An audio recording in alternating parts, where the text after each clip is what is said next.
queridos filhos e filhas que estão aqui, aqueles que nos acompanham pelo Facebook e o YouTube, e também aqueles que estão nos acompanhando pelas ondas da Rádio Renascer. Hoje nós estamos na nossa caminhada quaresmal, no segundo domingo da quaresma. No primeiro domingo meditamos o Evangelho das tentações do Senhor, e hoje a igreja nos propõe este Evangelho da transfiguração do Senhor. Evangelho que acontece, cena que acontece em uma montanha, o Monte Tabor. Na vida de Cristo, nós temos 3 montanhas importantes. A montanha do Sermão da Montanha, aonde ele deu o seu ensinamento, a sua doutrina. A montanha do Tabor, onde ele se transfigura. E depois a montanha do Calvário, aonde ele morre por nós. Ele leva consigo a esta montanha 3 importantes homens: Pedro, Tiago e João. Pedro, que seria o primeiro Papa; Tiago, que seria o primeiro bispo de Jerusalém e sofreria o martírio, morreria, o primeiro apóstolo a morrer pela fé; e João, o discípulo amado, aquele que escreveu o Apocalipse, escreveu sobre as realidades últimas. Ele levou esses 3 discípulos justamente para que, ao chegar no Calvário, eles não tivessem receio daquilo que veriam, não se escandalizassem com o Senhor pregado na cruz. Por isso ele os levou para a montanha da transfiguração. Nosso Senhor, quando se transfigura, ou seja, o seu corpo, as suas vestes emanam uma luz.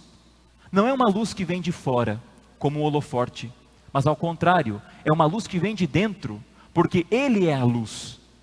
Ele é por excelência o Senhor da luz. Essa luz brota de dentro dele.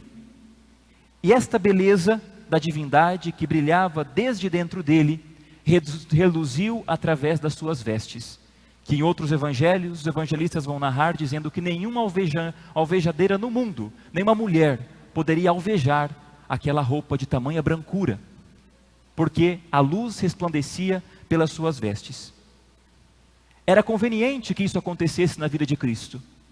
No batismo, os anjos vieram e disseram: glória a Deus nas alturas. No batismo dele, o céu se abriu e Deus disse: eis o meu filho amado.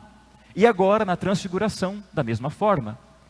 Estas epifanias que acontecem na vida de Jesus, essas glórias que acontecem na vida dele, são importantes para que os discípulos acreditassem que ele era o Messias, que ele é o Salvador, que ele é o Deus encarnado. Desta maneira, nosso Senhor está no monte como um sacerdote, o verdadeiro e único sacerdote, que sobe ao monte para se preparar, para se entregar no outro monte, no Monte Calvário. Esta glória que brilhava em torno dele, como no templo de Deus, não era algo investido exteriormente.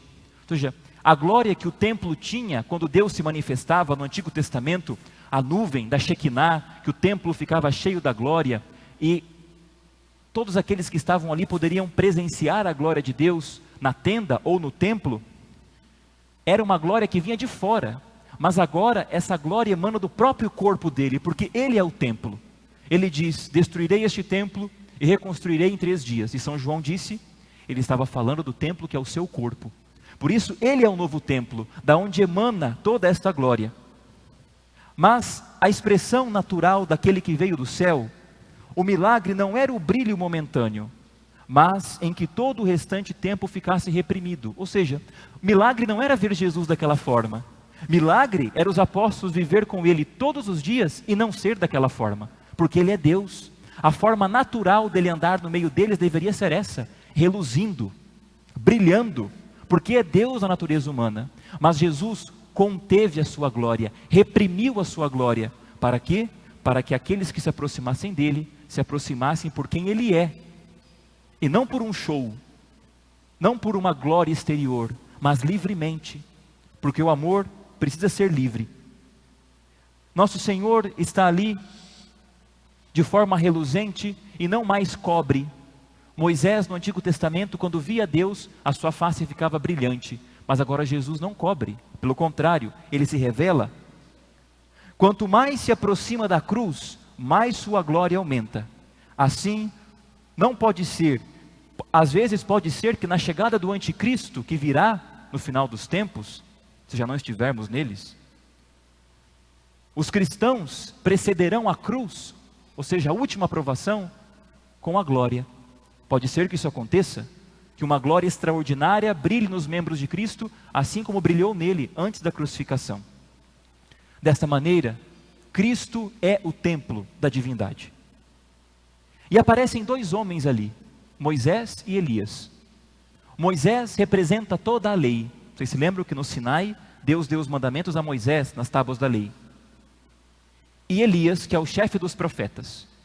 Agora, desta maneira, o Antigo Testamento se encontra com o Novo. E Jesus não é autor apenas da lei enquanto Deus, mas ele é o cumpridor da lei. Ele diz: eu vim cumprir a lei, dar pleno cumprimento à lei. E Elias, ele é o chefe dos profetas, ou seja, todos os profetas no Antigo Testamento falavam dele. Jesus mesmo diz: Moisés falava de mim, os profetas falaram de mim. E agora se cumpre isto, se cumpre a profecia. Nosso Senhor está ali conversando com eles sobre a cruz. Moisés e Elias apontam Jesus para o fim da sua vida, que é a consumação da história. Aquilo que Deus preparou durante 5.000 anos no Antigo Testamento, para o momento derradeiro da cruz. Moisés e Elias atestam que aquele ali é verdadeiramente o Filho de Deus. A luz que envolve toda esta cena de Jesus, é como se ele já dissesse: posso morrer. Como se no final da sua vida, cheio de glória, ele pudesse dizer: estou pronto para o Calvário, já posso morrer. Assim como Simeão disse quando tomou Jesus nos braços: deixai vosso servo ir em paz, porque os meus olhos já viram a vossa salvação. Dentre algumas semanas, aquele rosto reluzente seria coberto de escarros, gusparadas. Aquele corpo que reluziu seria coberto de chagas, ao ponto de não saber quais partes eram na cruz, de tão desfigurado que estava. Essa roupa que brilhou neste dia, não haveria nenhuma, porque ele estaria nu, pregado na cruz. Quando no mais, os farrapos que Herodes, Pilatos pediu para vesti-lo, vergonhosos. Porém, desta nuvem veio uma voz: escutem o meu filho, este é meu filho amado, no qual pus minha afeição, escutai-o. O Pai mostra Jesus como mediador, o único mediador, entre Deus e os homens. Elias e Moisés, não, mas apenas Jesus. Nós seres humanos éramos incapazes de restabelecer a nossa dívida do pecado, e Deus mandou o seu próprio Filho, o único mediador. Por isso ele diz: escutai-o. E por fim, nós temos Pedro. Pedro sempre impetuoso. Pedro sempre querendo dar o seu show. Na primeira vez, Jesus disse a Pedro: eu vou para Jerusalém e vou morrer. E o que Pedro disse? Que isso não te aconteça, Senhor. Querendo tirar Jesus da cruz. E Jesus disse para ele: afasta-te de mim, Satanás, porque tu não pensas como Deus, mas como os homens.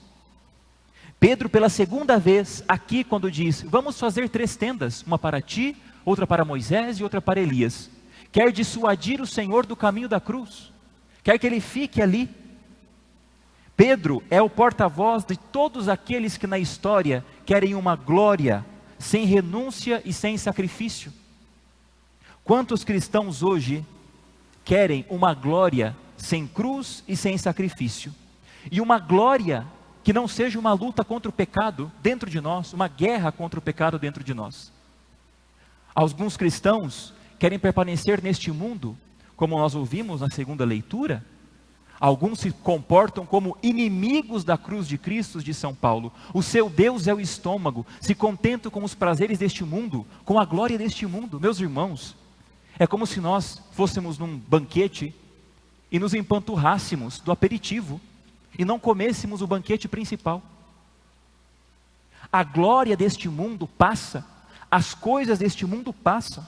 Quando pregam um cristianismo de bens, de riqueza, de saúde, de prosperidade, isso é contramão do Evangelho. Porque nosso Senhor, todas as vezes que tentaram fazer isso, afastaram da cruz e do sofrimento, Ele bateu o pé e disse: não, a cruz é o único caminho para a redenção. A verdade só virá, a vida verdadeira e a verdade verdadeira só virão após a crucificação, e não antes. Pois antes nós não estaríamos reconciliados com Deus. Se Jesus tivesse aceitado ficar naquele monte daquela forma, não teria ocorrido redenção e nem salvação. Pedro queria tornar permanente uma glória passageira e tornar ela humana. Um humanismo sem cruz, um cristianismo sem cruz, que não existe. E como nós rebatemos isso? Com a oração e com a escuta. Muitos cristãos, quando se deparam com o Calvário na sua vida, seja um sofrimento pessoal, seja uma doença, seja a morte de um ente querido, inclusive hoje nós estamos celebrando o 7º dia da Dona Josefa, o que acontece? O que acontece quando nós nos deparamos com o horror do Calvário? Que vai acontecer na vida de todos nós, queiramos ou não. O que nós podemos fazer? Um caminho é o desespero, e onde hoje muitos se encontram. E o outro caminho é o caminho da aceitação da cruz enquanto redenção. E só vai ter coragem de passar pelo Calvário quem soube contemplar Jesus no Tabor. Pedro, Tiago e João só puderam ter a fé que tiveram, e ainda cambaleando, no Calvário, porque viram Jesus transfigurado, tiveram um contato íntimo com o Redentor, passaram com Ele 3 anos, rezaram com Ele, aprenderam dEle. Agora imaginem se eles tivessem chegado lá, diante daquele horror que é esta morte de crucificação, sem nenhuma experiência com Deus, o coração deles teria se atormentado, fugido. E nós, meus irmãos, se queremos chegar na Sexta-feira Santa e passarmos para a Páscoa, é preciso termos um coração orante, um coração que contempla, um coração que reza, um coração que é íntimo de Jesus. Senão, nós não suportaremos as atrocidades que sobrevirão sobre a nossa vida, que virão sobre a nossa vida. E virão, mais cedo ou mais tarde virão. Por isso peçamos hoje nessa missa, primeiro perdão a Deus, por todas as vezes que nós buscamos uma glória deste mundo, que passa, por todas as vezes que nós buscamos um Cristo sem cruz, por todas as vezes que nós nos desesperamos diante dos nossos pecados, das nossas misérias, e peçamos a nosso Senhor a graça de continuarmos no caminho da Quaresma, aumentando a nossa oração, para podermos com Cristo passar o Calvário da nossa vida e ressuscitarmos com Ele. Louvado seja nosso Senhor Jesus Cristo. Para sempre seja louvado. Façamos um instante de silêncio e meditemos esta palavra que acabamos de ouvir.